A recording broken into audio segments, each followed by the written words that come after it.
जय हिंद साथियों, वंदे मातरम साथियों, आज बात करेंगे मोदी सरकार की कश्मीर नीति पे। मोदी सरकार ने धारा 370 खत्म करने के बाद बड़े बड़े दावे किए। कहा कि हमने कश्मीर समस्या पूरी तरह से हल कर दी, कश्मीर को 3 हिस्सों में विभाजित भी कर दिया, कश्मीर, जम्मू और लद्दाख। लेकिन अब हम देख रहे हैं कि कश्मीर समस्या हल नहीं हुई है, उल्टे समस्या बढ़ती हुई नजर आ रही है। विगत 3 दिनों में आतंकी हमले की 3 घटनाएं जम्मू में हुई। 3 दिनों में तीसरा आतंकी हमला ये हुआ है।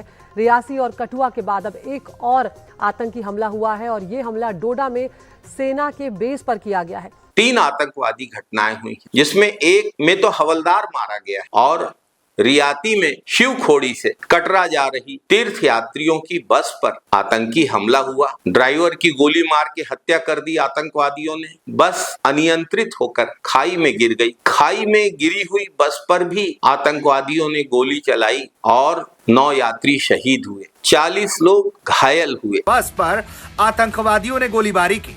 गोलीबारी के कारण बस चालक ने बस का संतुलन खो दिया और बस खाई में गिर गई।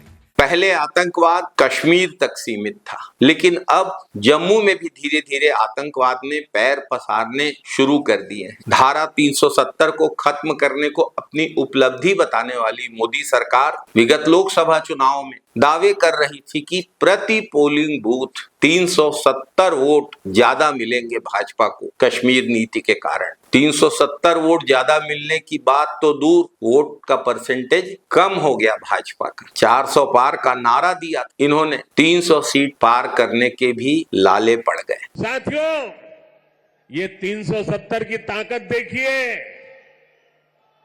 370 जाने के कारण आज मैंने हिम्मत के साथ देशवासियों को कहा है कि अगले चुनाव में भाजपा को 370 दीजिए और एनडीए को 400 पार कर दीजिए।